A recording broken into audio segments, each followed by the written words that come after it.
Hello and নমস্কার সবাইকে, welcome to my random and ঘোরাঘুরি ব্লগ। আমি অনেক দিন পর চলে আসলাম অ্যান্ড তোমাদেরকে এত সুন্দর সুন্দর ফুল দিয়ে আমার ব্লগে তোমাদেরকে ওয়েলকাম জানাচ্ছি। আই হোপ তোমরা সবাই অনেক ভালো আছো। তো আজকে হুট করেই উইদাউট কোনো প্ল্যানিং ছাড়াই আমরা বের হয়ে গেছি একটু ঘোরাঘুরি করতে, এবং ঘুরতে ঘুরতে কোথায় গিয়েছিলাম সেটা তোমাদেরকে বলবো। তার মধ্যে দেখো আমাকে বেলি ফুল কিনে পরিয়ে দিচ্ছে। এই জিনিসটা প্রত্যেকটা মেয়েরই অনেক ফেভারেট, আর আমি তো ফুল পেয়ে অনেক খুশি। দেখো, তারপর পাশেই ছিল আখের রস, তো তারপর আমরা আখের রস খেয়ে নিলাম। অ্যান্ড এর পাশেই ছিল অনেকগুলো স্টল, যেখানে আমাদের ফুড স্টল থেকে শুরু করে এখানে ছিল চশমার দোকান, তারপর হচ্ছে ফুচকার দোকান। তারপরে ও আমাকে বলতেছিল যে তুমি ওই যে দেখো চুড়ি পাওয়া যায়, চুড়ি দেখো। আমি বাইকটা পার্ক করি, তো আমি চুড়ি দেখতে গিয়ে সব কিছু দেখতেছিলাম। আফটার অল মেয়েদের এগুলো ভালো লাগার জিনিস। এই চুড়িগুলো মেক করা কিন্তু খুবই ইজি। তো আমি দেখলাম মানুষ ভাই কি বিজনেস স্টার্ট করছে। তো তারপর পাশে ছিল এই সবুজ আর রেশমি চুড়িগুলো। চুড়ি নিয়ে কিন্তু অনেক ট্রেন্ড চলতেছে, তোমরা অনেকেই জানো হয়তো। সবুজ চুড়ি যার যার লাইফ পার্টনারকে এই শ্রাবণ মাসে দেওয়াটা অনেক শুভ ভাবা যায়। যে ছেলেকে শপিং মলে আমার সাথে নিয়ে যাওয়া মুশকিল হয়ে যায়, সে আমার জন্য সবুজ চুড়ি এবার দেখে খুঁজে আসছে। তো তখন পাই নাই বলে এবার আমাকে এখন দেখতে বলছে।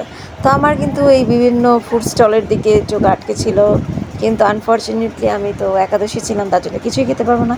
তো এটা হচ্ছে কক্সবাজারের কিছু জিনিসগুলো যেখানে এখানেই পাওয়া যাচ্ছে। তারপরে কিউট কিউট ফ্রুটসগুলো ভালো লাগতেছিল।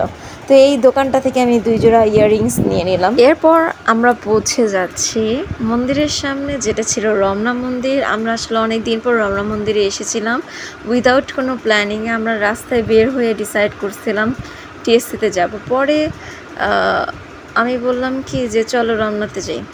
তারপরে তো রমনাতে পৌঁছে গেছি। পৌঁছে যাওয়ার পরে দেখো আমার মিস্টার এত কষ্ট করে আমাকে চুড়ি পরাইতেছে যে কি বলবো, তোমরা দেখলে বোরিং হয়ে যেতে, তাই আমি স্পিড বাড়াই দিছি। মানে কি অদ্ভুত এই মানুষটা। যাই হোক, তারপর আমাকে চুড়ি পরাইছে, আমি খুশি তার জন্য। তারপরে রমনার ভিতরে মানুষজন খুবই কম ছিল, যেহেতু রাত অনেকটাই হয়ে যাচ্ছিল।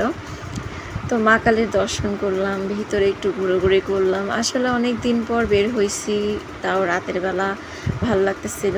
আসলে ওকে আমি বলতেছিলাম যে একটু বের হই, চলো কোথাও না, জাস্ট আমি রাস্তার মধ্যে তুমি আমাকে বাইক দিয়ে ঘোরাবা। কারণ আমি চাচ্ছিলাম একটু খোলা আকাশের নিচে একটু ঘুরতে ওর সাথে, এটাই আমার মেইন ছিল। তো যাই হোক, মন্দিরের ফ্রন্ট পার্টে এসে পড়লাম। আমাদের ঘোরাঘুরি শেষ, এখন আমাদের বের হওয়ার পালা। তো যেহেতু আমি বলেছিলাম যে টিএসসিতে যাব, তো আর কি আমাকে পার্কের ভিতর দিয়ে নিয়ে যাচ্ছিলো, এবং ভিতরে রাতের এনভায়রনমেন্টটাও সুন্দর ছিল, যেটা আমি ফার্স্ট টাইম দেখতেছিলাম। আর তো এইভাবেই ও আমার কথা মাথায় রেখেই ভিতর দিয়ে যত ঘোরানো যায় রাস্তা দিয়ে ঘুরে ঘুরে নিয়ে যাচ্ছিল। ও শহীদ মিনার, তারপর হচ্ছে টিএসসি, এগুলো সামনে দিয়ে নিয়ে যাচ্ছিল। আসলে আমি মনে করি যে অ্যাজ এ কাপল, তো যে কোনো জায়গায় তুমি যাও না কেন, সুন্দর একটা সময় কাটানোটাই আসল। রেস্টুরেন্টে কাটাও অথবা কোনো ফুড স্টলের টঙের দোকানে ফুচকা চা খেয়ে কাটাও, সেটা কোনো ম্যাটার করে না। ম্যাটার করে তুমি সুন্দর মুহূর্ত কাটাইছো সেটাই।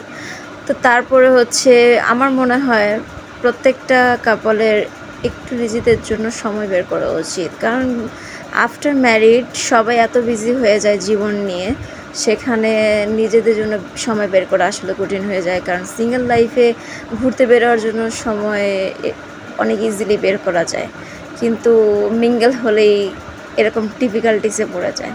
তো যাই হোক, আমরা ঘুরতে ঘুরতে অলমোস্ট শাহবাগ ফুলের দোকানের সামনে চলে আসছি, আর বাসারই প্রায় কাছাকাছি চলে আসছি। সো এরকম হুটহাট ঘুরতে যেয়ে কিন্তু সুন্দর সুন্দর মেমোরি ক্রিয়েট করা যায়। So thanks for watching.